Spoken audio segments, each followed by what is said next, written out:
राधे राधे गुरु जी। राधे राधे। गुरु जी, जितना आप ईश्वर के विषय में बोल रहे हैं, कृष्ण भगवान के विषय में, परमात्मा के विषय में जितना बता रहे हैं, उतना ही और जानने की अभिलाषा उत्पन्न हो रही है। आप कृपया परमात्मा के विषय में और अधिक विस्तार से बताएं।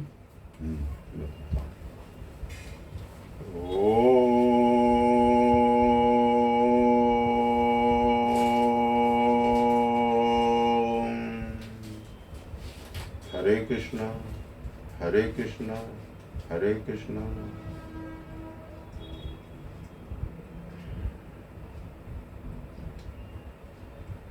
नाम तुम्हारा पालनहार,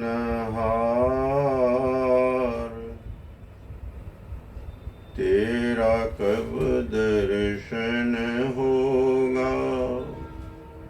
नाम तुम्हारा पालनहार, तेरा कब दर्शन होगा। जिसकी रचना इतनी सुंदर, वो कितना सुंदर होगा, वो कितना सुंदर होगा। हरे कृष्णा हरे कृष्णा हरे कृष्णा। बांके बिहारी रे, दूर करो दुख मेरो मेरे गिरधारी रे, दूर करो दुख मेरो। परमात्मा परमात्मा के ही सब रूप हैं और परमात्मा का अवतार। जब कण कण में परमात्मा वास का है तो सब में परमात्मा विराजमान है, लेकिन परमात्मा की विशेष शक्ति लेके, विशेष ऊर्जा लेके। अब जैसे भगवान राम के लिए बोला पूर्ण अवतार नहीं थे, इसका मतलब कि भगवान का कुछ अंश तो रह गया होगा जो नहीं आए। निराकार ब्रह्म कहीं पर है और भगवान श्री कृष्ण का पूर्ण अवतार है। तो परमात्मा मतलब क्या? परमात्मा मतलब क्या? कहाँ है, कैसे हैं, किस रूप में है? अब कहा गया है कि कण कण के विराजमान है और निराकार ब्रह्म है, और साकार ब्रह्म ले लेते हैं, साकार रूप ले लेते हैं। तो ब्रह्म परमात्मा अगर बहुत गहराई से सोचे, देश विदेश के लोग जो वैज्ञानिक रूप से समझना चाहते हैं, तो उनको समझाने की मैं ये कोशिश कर रहा हूं कि परम ब्रह्म परमात्मा वो अपनी इच्छा के अनुसार रूप ले लेते हैं, बाकी इस प्रकृति में समाये हुए हैं और प्रकृति से ही सब चीजें बाहर आ रही हैं। आप देख रहे हैं, अब जैसे मोबाइल है, इसमें इंटरनेट आ रहा है, दिखता नहीं है, हवा दिखती नहीं है, लाइट नहीं दिखती है। अब जो लोग समझते लाइट तो दिखती नहीं, लाइट दिखती नहीं है। लाइट जब किसी धरातल पर पड़ती है तो रिफ्लेक्ट होती है, तब समझ में आता है कि लाइट है। ऐसा लाइट नहीं दिखती है। तो बहुत सारी चीज दिखती है नहीं। तो परमात्मा के विषय में और समझने की कोशिश करें कि देखिए, तर्क का ये विषय है नहीं, मस्तिष्क से, बुद्धि से परमात्मा को जाना नहीं जा सकता, परमात्मा के विषय में समझा ही नहीं जा सकता। बुद्धि का एक काम है कि ये जो चीजें दिख रही हैं, विज्ञान में खोज करना, नए नए किस्म के उपकरण बनाना, दवाएं बनाना, कपड़े बनाना, गाड़ी बनाना, प्लेन बनाना, जो भी है ये बुद्धि का काम है।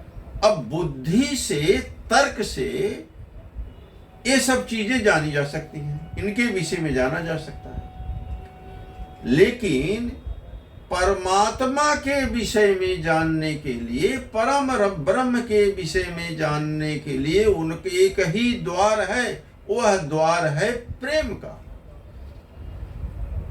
प्रेम से ही परमात्मा को जाना जा सकता है, बुद्धि और तर्क से नहीं जाना जा सकता है। तो हम तर्क से बुद्धि से परमात्मा को जानने की अगर कोशिश कर रहे हैं तो हम गलती में हैं।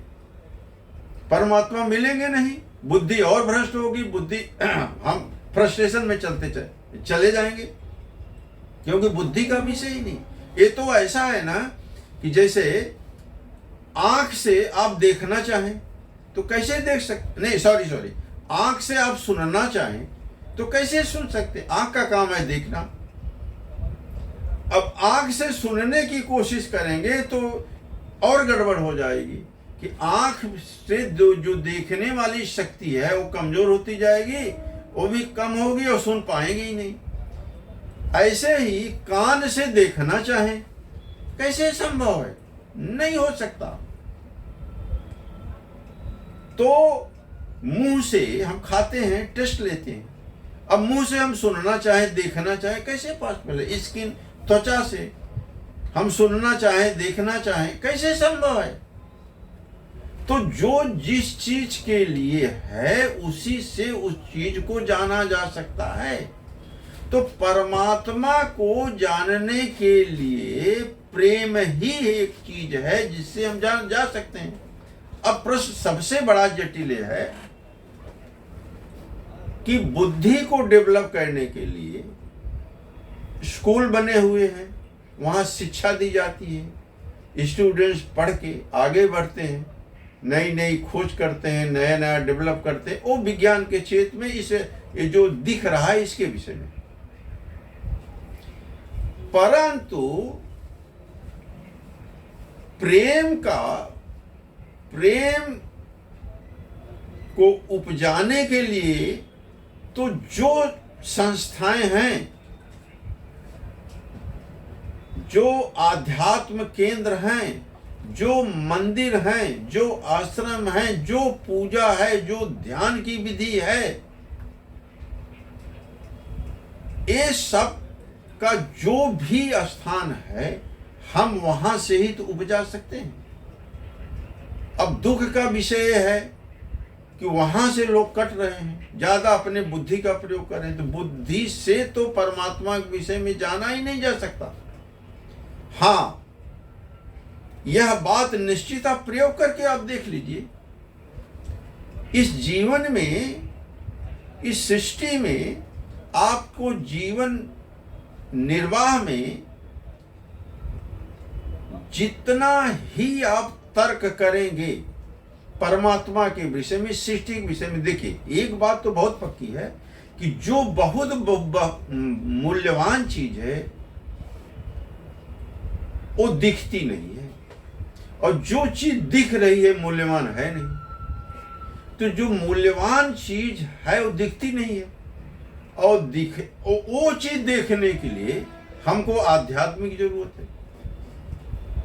तो अब आध्यात्म का, प्रेम का जो मार्ग है उसी से परमात्मा के विषय में हम महसूस करते हैं। चलो ठीक है, परमात्मा है कि नहीं है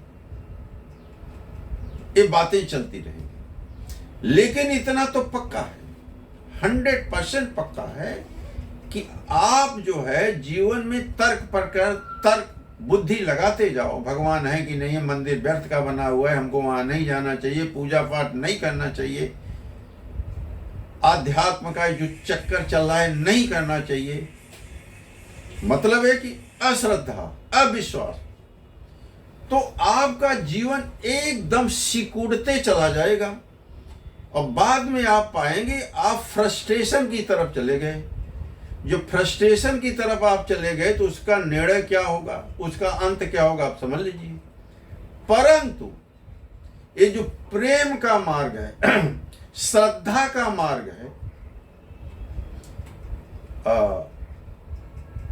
विश्वास का मार्ग है, जो भी हो रहा है किसी न किसी शक्ति के द्वारा हो रहा है, आप विश्वास करिए, श्रद्धा करिए, तो आपका ये जीवन एक का फैलाव बढ़ते जाएगा, आप निर्मल होते जाएंगे, आपका जीवन सुखमय होते चला जाएगा। आप करके देखो।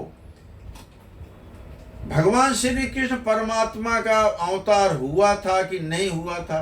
अरे भाई, बहुत पुरानी बात है, नहीं 5,500 वर्ष पहले की बात है। और उन्होंने बार बार ये बताने की कोशिश किया है कि लॉ ऑफ कर्मा, जो कर्म करोगे उसका ही आपको फल मिलने वाला है। कर्मण्येवाधिकारस्ते मा फलेषु कदाचन। जो कर्म करोगे उसको किस रूप में क्या फल मिलेगा ये आपको भी नहीं पता है। हाँ, कुछ तो मोटे मोटे ढंग से पता ही है भाई, किसी को गाली देंगे तो निश्चित आपको गाली मिलने वाली है। और इस सृष्टि में जो कुछ आप हैं वो आपका ही प्रतिबिंब है। अगर आपको गाली मिल रही तो निश्चित रूप से आपने किसी को गाली दिया है। अगर आपको प्रेम मिल रहा है तो निश्चित रूप से आपने प्रेम किया है। आपने दान किया है तो आपको उतनी सुविधाएं मिलती जा रही हैं। जो भी आप हैं, आपकी प्रशंसा हो रही तो निश्चित रूप से आपने प्रशंसा किया होगा। तो जो कुछ भी आप हैं आपके ही प्रतिबिंब है। यह व्यर्थ में पढ़ना नहीं, व्यर्थ में सोचना नहीं। और इस सृष्टि में कोई भी किसी के विषय में हित अनहित कुछ नहीं कर सकता। वो करेगा खुद ही भोगेगा, वो करेगा खुद ही भोगेगा। तो इस यहीं विराम करता हूं, फिर आगे वीडियो में फिर बातें होंगी।